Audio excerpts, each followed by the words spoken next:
Men o'qituvchi oilasida tug'ilganman. Yoshligimda ziyoli otam men uchun eng avval halollik, so'ng odob axloq bo'yicha har tomonlama o'rnak bo'lgan. Biron marta uning birovni so'kish, haqorat qilish, u yoqda tursin, qattiqroq gapirganini eshitmaganmiz. Katta kichikni, hatto o'z o'quvchilarini ham sizlab gapirardi. Ulg'aygach negadir otamning yo'lidan ketmadim. Tadbirkor bo'ldim. Biroq o'qituvchilarga bo'lgan hurmatim saqlanib qolaverdi. Keyinchalik muallimdan yomon odam chiqmaydi degan tushuncha tufayli anchagina pulga chuv tushdim. 2005-yillar. Poytaxtdagi bozorlardan birida savdo qilaman. Haftada bir kun ulgurji bozor bo'ladi. O'sha kuni ko'plab mijozlar kelishadi va bizdan quruq meva olishadi. Boshqa kunlarda savdo sustroq bo'ladi va qo'shnilar bilan shaxmat o'ynab o'tiramiz. Shu paytda bozor oralab yurgan odamlar orasidan shaxmatga qiziqadiganlari o'yinimizni tomosha qiladi.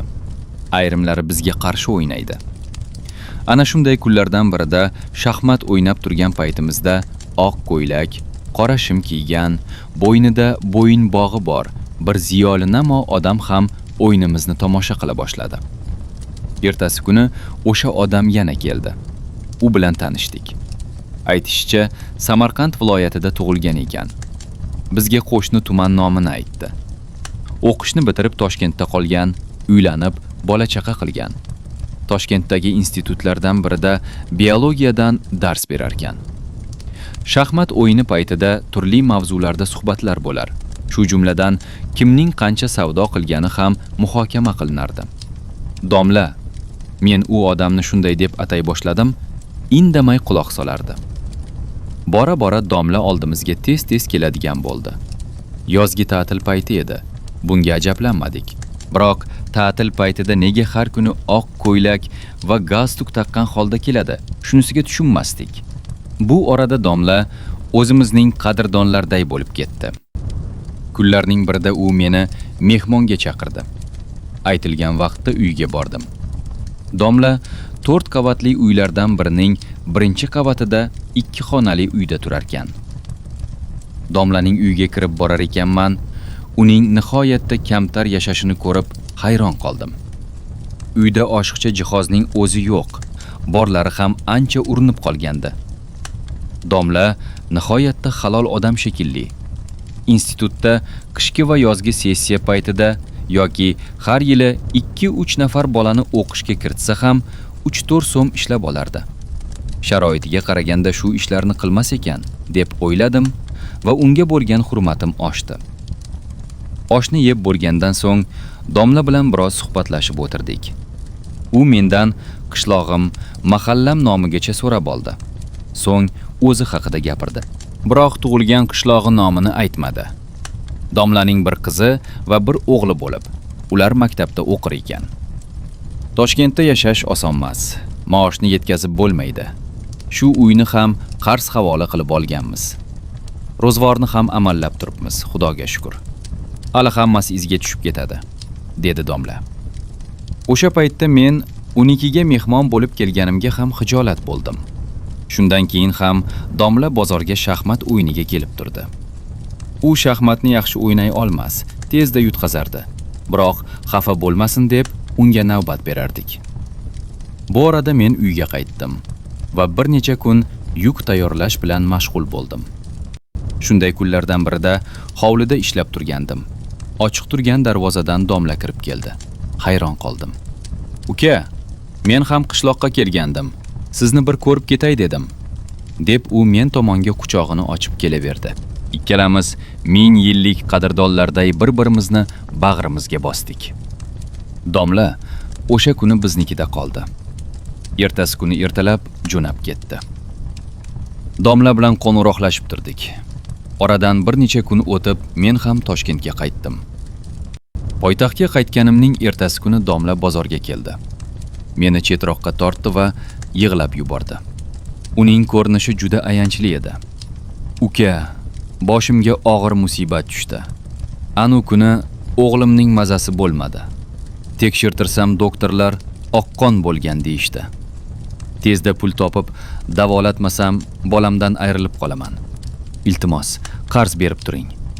Qishloqda uy quraman deb olib qo'ygan yerim bor.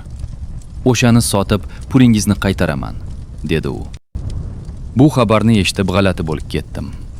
Domlani nima deb yupatishni bilmasdim. U menga umid bilan kelibdi. Biroq o'sha paytda qo'limda domla so'rayotgan pul yo'q edi. Darhol qo'shnilardan qarz oldim va domlaga berib yubordim. O'sha paytda domlaga bergan pulimga shahar chekkasidan bir xonali uy berardi. U paytlarda Toshkentda uylar ancha arzon edi. Domla pulni olgach, ancha payt menga minnatdorchilik bildirib turdi va ketdi.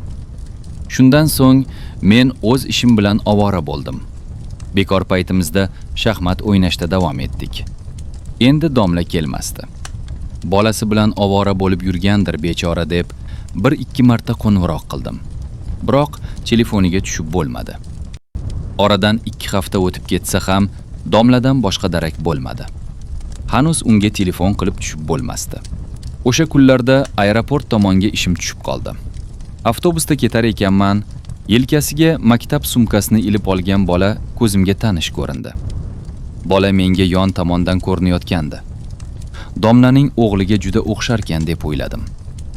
Bir payt bola men tomonga o'girildi. Qarasam, domlaning o'g'li. U meni ko'rdi-yu, birdan rangi o'zgardi va avtobusdan tushish uchun eshik tomon yurdi. Domlaning o'g'lini ko'rib hayron bo'ldim. Domla, o'g'lim og'ir kasal. Davolashga yotqizishim kerak degandi. Davolanib bo'ldimikan? Keyin domla Yunusobodda turardi. O'g'li bu yoqda nima qilib yuribdi? Avtobus to'xtashi bilan bola undan tushdi va ko'p qavatli uylar tomon yura boshladi. Uni kuzatish uchun men ham avtobusdan tushdim. Bola buni ko'rdi-yu, yugurib uylar orasiga kirib ketdi. Uning izini yo'qotdim. Shundan so'ng hayolimga ming bir fikr keldi. Nahotki domla mendan pul olish uchun o'z bolasi haqida yolg'on gapirgan bo'lsa? Yo'q-ey. Bolam og'ir kasal deb pul olish uchun kishi vijdonini tamomila yo'qotgan bo'lishi kerak. Domla unaqa odam emas. Bolasi davolanib, sog'ayib ketgan bo'lsa kerak. Unda o'g'li nega meni ko'rib qochib ketdi? O'sha kuni kechki payt domlaning uyiga borib, undan hol ahvol so'rab kelishga qaror qildim. Bu haqda o'ziga aytmoqchi bo'lgandim, telefoni yana ishlamadi. Domlaning eshigini ancha payt taqillatdim, biroq hech kim ochmadi. Shu payt qo'shni opa chiqdi. Siz ham domlani qidirib keldingizmi? 5 kuncha bo'ldi. Bu uyni egasiga topshirib, boshqa joyga ko'chib ketdi. Aeroport tarafdan boshqa kvartirani ijaraga oldim deganday bo'luvdi. Mabodo siz ham unga pul berib, chuv tushganlardan emasmisiz? So'nggi kunlarda bir qancha odam qidirib keldi. Domla ularni aldab, pul olgan ekan. Endi qochib yurganmish, dedi. Opaning gaplarini eshitib, karaxt bo'lib qoldim. Kishi bir narsaga juda qattiq ishonib yurganida, o'sha narsa sarob bo'lib chiqsa, qanday ahvolga tushadi? Men ham shunday holga tushdim. Nahotki domla meni chuv tushirish uchun o'z bolasini og'ir kasalga chiqargan bo'lsa, o'ylab o'yimga yeta olmasdim. O'shanda domlaga bergan pulimga kuyishim mumkinligi emas, ishonib yurgan odamim, buning ustiga juda hurmatli bo'lgan o'qituvchining firibgar bo'lib chiqishi menga ko'proq ta'sir qilgandi. Qizig'i, domla menga o'xshagan soddalarni to'xtovsiz chuv tushirayotgan bo'lsa, pullarni nima qilayotgan ekan? Birgina mendan olgan pulga oilasi bilan bemalol 1 yil yashasa bo'lardi. Boshqalardan nega pul olgan? O'ylab o'yimga yeta olmasdim. Qo'shni opadan o'zini o'qituvchi deb tanishtirgandi. Rostdan o'qituvchimi yoki bunda ham aldaganmi deb so'rasam, rostdan o'qituvchi. Falon institutda ishlaydi, dedi. O'sha kuni tuni bilan uxlolmay chiqdim. Nahotki o'qituvchi firibgar bo'la olsa? Mening o'lchovim bo'yicha bu mumkin emasdi. O'zi xalqqa ilm va ma'rifat tarqatadigan odam firibgar bo'lishi mumkin emas deb o'ylardim. Shunday bo'lib chiqyaptimi? Demak, zamon o'zgaribdi. Yo'q, zamon joyida turibdi. Odamlar o'zgaribdi va ular uchun muqaddas narsa qolmabdi. Ertasi kuni institutga domlani qidirib bordim, biroq topolmadim. Hamkasblarining aytishicha, anchadan buyon ishga kelmaydi. Rahbariyat uni ishdan bo'shatish masalasini muhokama qilish arafasida turibdi. Shunchun so'rasam ham, institutdagilar domla doimiy ro'yxatdan o'tgan uyning manzilini berishmadi. Berishganda ham u yerdan topolmasligim aniq edi. Bir necha kundan so'ng qo'shni opaning domla aeroport tarafga ko'chdi degan gapi esimga tushdi. O'g'lini o'sha taraflarda ko'rib qolganim bejizga emas ekanda. Uni qidirib yana yo'lga tushdim. O'sha kuni domlaning o'g'li qochib ketgan joyga bordim. O'zi xalqqa ilm va ma'rifat tarqatadigan odam firibgar bo'lishi mumkin emas deb o'ylardim. Shunday bo'lib chiqyaptimi? Demak, zamon o'zgaribdi. Yo'q, zamon joyida turibdi. Odamlar o'zgaribdi va ular uchun muqaddas narsa qolmabdi. Ertasi kuni institutga domlani qidirib bordim, biroq topolmadim. Hamkasblarining aytishicha, anchadan buyon ishga kelmaydi. Rahbariyat uni ishdan bo'shatish masalasini muhokama qilish arafasida turibdi. Shunchun so'rasam ham, institutdagilar domla doimiy ro'yxatdan o'tgan uyning manzilini berishmadi. Berishganda ham u yerdan topolmasligim aniq edi. Bir necha kundan so'ng qo'shni opaning domla aeroport tarafga ko'chdi degan gapi esimga tushdi. O'g'lini o'sha taraflarda ko'rib qolganim bejizga emas ekanda. Uni qidirib yana yo'lga tushdim. O'sha kuni domlaning o'g'li qochib ketgan joyga bordim. Atrof to'la ko'p qavatli uy, ulardan domlaning yangi manzilini topib bo'lmasdi. Shundan so'ng mahalla idorasiga bordim. Balki domla haqida ularda ma'lumot bordir. Mahalla raisi kimni qidirib yurganimni eshitdi va boshni chayqadi. So'ng bepul maslahat berdi. So'nggi kunlarda uni qidirib kelgan 5-odam bo'ldingiz. Hamma unga pul berganini, domla esa qochib yurganini aytayapti. Domla bu yerga ko'chib kelib 1 oy ham yashamadi. 3 kun avval ko'chib ketdi.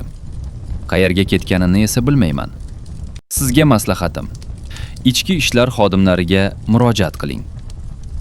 Shundan so'ng hafsalam pir bo'ldi va domlani qidirishni to'xtatdim. To'g'risi uni qayerdan qidirishni ham bilmasdim. Barchasini Xudoga soldim va ishim bilan ketaverdim. O'shandan keyin ham Toshkentda ancha yil yurdim. Bozorda savdo qildim. Biroq domla haqida boshqa xabar eshitmadim. Uning o'ziga yoki bolalariga ko'zim tushmadi. Sutdan og'zi kuygan qatiqni ham puflab ichadi deganlari rost ekan. Domlaga chuv tushgandan so'ng begona odamlar bilan ehtiyot bo'lib muomala qiladigan bo'ldim. Xulosa, men bu voqeada pulimni emas, ishonchimni yo'qotdim. O'qituvchi degan muqaddas nom o'rtiga yashiringan firibgar menga bitta narsani isbotladi. Zamon o'zgarmagan, odamlar o'zgargan va ba'zilar uchun endi muqaddas narsa qolmagan. Agar hikoyamiz sizga yoqqan bo'lsa, kanalimizga obuna bo'ling, videoga like bosing va izoh qoldirib, mehnatimizga baho bering. Yangi hikoyalar bilan yana uchrashamiz.